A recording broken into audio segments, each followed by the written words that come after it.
বাচ্চা কোলে বাড়িতে ঢুকে গয়না চুরি। বারুইপুরে বাড়িতে ঢুকে গয়না চুরি দুই মহিলার। সিসি ক্যামেরায় দুই মহিলার বাড়িতে ঢোকার ফুটেজ। অর্পণ আমাদের প্রতিনিধির সঙ্গে কথা বলবো। অর্পণ, শিশু কোলে নিয়ে বাড়িতে ঢুকে এভাবে গয়না চুরি, কি ঘটেছিল? দেখো, বারুইপুর পৌরসভার 13 নম্বর ওয়ার্ডের মাস্টারপাড়ায় পুলিশ লাইনের বাড়িতে কেউ ছিল না। সেই সময় দুই মহিলা বাচ্চা কোলে তারা নিয়ে এবং একটি শিশু তাদের সঙ্গে ছিল। তারা দরজায় প্রবেশ করতে দেখা যায় এবং 15 মিনিট পরে আবার তারা বেরিয়ে যেতে দেখা যায়। এরা কি এই পরিবারের পরিচিত ছিলেন? কাউকেই কিন্তু এখনো পর্যন্ত চেনা যায়নি, কারণ যারা প্রবেশ করছে এবং যারা সেখান থেকে বেরিয়ে যাচ্ছে সিসি ক্যামেরা ফুটেজে যেটা দেখা যাচ্ছে কাউকেই চিনতে পারেনি এবং পরিবারের কোনো সদস্য তারা নন। কিন্তু চলে যাওয়ার পর এই প্রদীপ পাইনের পরিবারের সদস্যরা যখন বাড়িতে যান, গিয়ে দেখেন ঘরের আলমারি এবং অন্যান্য জিনিসপত্র আগোছালো এবং সেখান থেকে প্রায় 3 লক্ষ টাকা সোনার গহনা। একদমই। এবং এইভাবে আলমারি খুলে চুরি করছেন, তাহলে আলমারির চাবি কোথায়? সবকিছু তার মানে এরা জানতেন। পরিবারের তরফ থেকে তেমনটাই জানানো হচ্ছে যে আলমারির পাশে চাবি ছিল এবং লকার খোলা ছিল, লকারের চাবি লকারে লাগানো ছিল এবং সেখান থেকেই এই সোনার গহনা এবং নগদ টাকা নিয়ে তারা চম্পট দেন। এই ঘটনার পর বারুইপুর থানায় তারা অভিযোগ দায়ের করেছেন। সিসি ক্যামেরার ফুটেজ ইতিমধ্যেই সংগ্রহ করেছে পুলিশ এবং এই দুই মহিলার খোঁজ চালাচ্ছেন বারুইপুর থানার পুলিশ আধিকারিকরা। ধন্যবাদ অর্পণ। দুটো মেয়ে কখন ঢুকেছে 10টা কতয়, আমি বেরিয়ে গেছি 10টা কত, ও বেড়ার পরেই বেরিয়ে গেছে। ছেলে আগে ঢুকেছে, আমি মুদিখানা দোকানের উপরে ও পিছনে পিছনে আসছি। ও এসেই ঢুকে দেখলো যে ওদিকে দরজা খোলা, বাগানের দিকে একটা দরজা আছে ওটা খোলা, আলমারি করা এইখানটা নেই। আই যে আমার শাঁখা পলা সব নিয়ে চলে গেছে সোনার। আবার লকারের চাবি দেখছি দেওয়া আছে, যেখানে আমার তালা চাবি থাকে সেখানেই রেখে দিয়ে গেছে খুলে। শাড়ির ভাঁজের ভেতরে চাবি ছিল, চাবিটাও নিয়ে। আনুমানিক কত টাকার? 3 লাখ টাকার মতো। আপনি পুলিশকে খবর দিয়েছেন? হ্যাঁ, পুলিশকে অবশ্যই খবর দিয়েছি তখনই। তখন সোনার দোকানের আড়ালে 20 কোটি টাকার প্রতারণার অভিযোগ। ফেরার বেলদার স্বর্ণ ব্যবসায়ী। 200-রও বেশি ক্রেতার সঙ্গে গয়না নিয়ে প্রতারণার অভিযোগ। কথা বলবো শঙ্কর, আমাদের প্রতিনিধি রয়েছে সঙ্গে। শঙ্কর, ঠিক কিভাবে প্রতারণা করেছেন এই ব্যবসায়ী? এবং যেটা জানা যাচ্ছে যে বেলদা থানার পাশেই বলা যায় যে বাজার রয়েছে, বাজারের উপরে রয়েছে দোকান ডিএন ব্রাদার জুয়েলার। তারই যে মালিক রয়েছেন কৌশিক কর্মকারের বিরুদ্ধে এই অভিযোগ উঠেছে। বহু মানুষের কাছ থেকে টাকা বিনিময়ে সোনার গয়না দেবে এবং কারো কাছ থেকে গয়না নিয়ে তাকে টাকা দেবে, এই প্রতারণা দেখিয়ে বলা যায় যে প্রায় 20 কোটি টাকার প্রতারণা করেছে।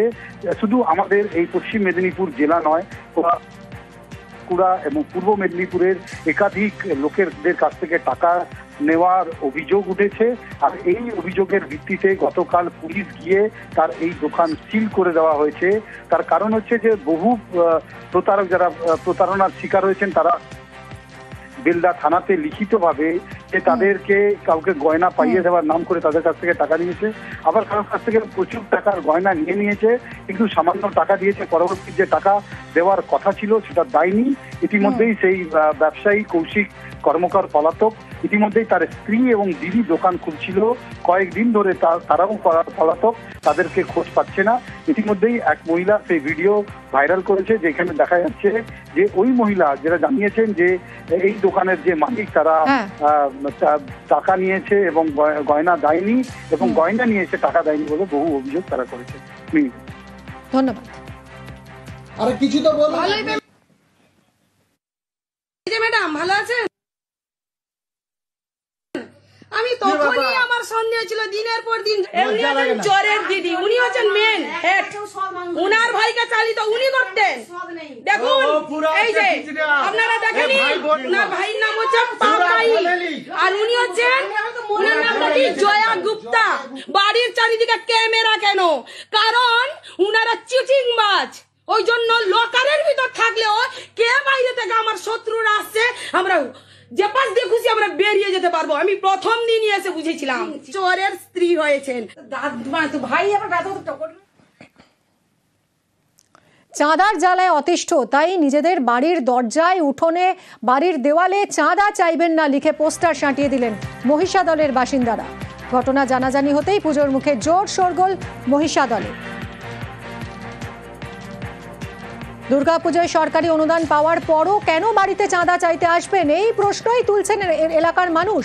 কথা বলবো, সুজিত ভৌমিক রয়েছে আমার সঙ্গে। সুজিত, এ তো অভিনব উপায় চাঁদা না দেওয়ার। দেখুন, তারা সরাসরি বলছেন যে এই যে আর্থিক অবস্থা আমাদের অযথা। কটা বাড়িতে এরকম পোস্টার পড়েছে সুজিত? দেখো, মূলত প্রফেসর পাড়া রয়েছে মহিষাদল শহরের, সেই পাড়ার বেশ কয়েকটি বাড়িতেই পড়েছে। বাড়ি মানে তাদের দরজায়, উঠোনে, সেখানেই তারা কিন্তু পরিষ্কার ভাবে লিখেছেন। শুরুতে কিন্তু শুরুটা আমি দারুণ করেছেন, শুভ শারদীয়ার তৃতীয় শুভেচ্ছা গ্রহণ করুন বলে পুজো কমিটিকে কিছু কথা লিখেছেন।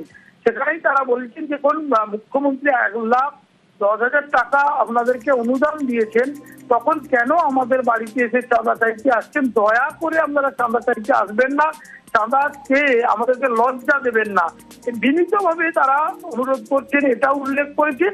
এবং শেষে আবার তারা ধন্যবাদ জানিয়েছেন, নমস্কার জানিয়েছেন। কিন্তু এটা কি কাজ হলো সুজিত?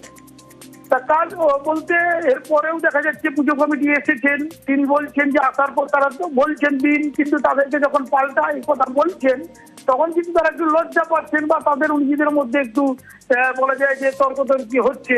কিন্তু ঘটনা যথেষ্ট সাড়া ফেলেছে। পুজোর মুখে চাঁদা নিয়ে অভিনব একটা বলা যায় যে বাহানা বলো বা অজুহাত, সেটা কিন্তু যারা মানুষ এখানকার তারা দিচ্ছে, তারা বলছে আমরা বিরক্ত চাঁদা দিচ্ছে। আসলে মহিষাদলে প্রচুর সংখ্যক পুজো হয়, শহর নয় গ্রামে, এবং দুর্গাপুজো এখানে এত বেশি সংখ্যক হয়, তার জন্য তারা বিরক্ত, সে কথা বলছে। কিন্তু তার সঙ্গে তারা বলছে, যুক্তি খাড়া করছেন কি না, রাজ্য সরকার যখন টাকা দিচ্ছেন, অনুদান দিচ্ছেন, তারপর কেন আর আমাদেরকে এভাবে চাঁদা চেয়ে লজ্জা দেবেন, আমাদেরকে এবার তো ছাড় দিন, এভাবেই কিন্তু তারা লিখিত ভাবে মুখে তো একদমই তাই, অত্যন্ত বিনীত ভাবে তারা জানাচ্ছেন যে তারা রীতিমতো অতিষ্ঠ চাঁদার জ্বালায়। আর তাই এই পোস্টার, মহিষাদলের অনেক বাড়িতে এইরকম পোস্টার দেখা যাচ্ছে। সবাইকে চাঁদা দিয়েছে 1,10,000 করে, তাহলে আবার বাড়িতে বাড়িতে এসে লেখাই আছে অনুরোধ করবে না, চাঁদার জন্য আসছে কেন, কি জন্য? দুটো চাঁদা এসেছিল, জনের মধ্যে আবার আমার বাড়ি থেকে চাঁদা নিয়ে যাওয়ার সময় গন্ডগোল। ওরা বলছে যে এই মিথ্যা কথা বলছেন কেন ম্যাডামকে? সত্যি তো আমাদের দিয়েছে, প্রত্যেক বছর 2 থেকে 2,500 টাকা চাঁদা দিতে হয়।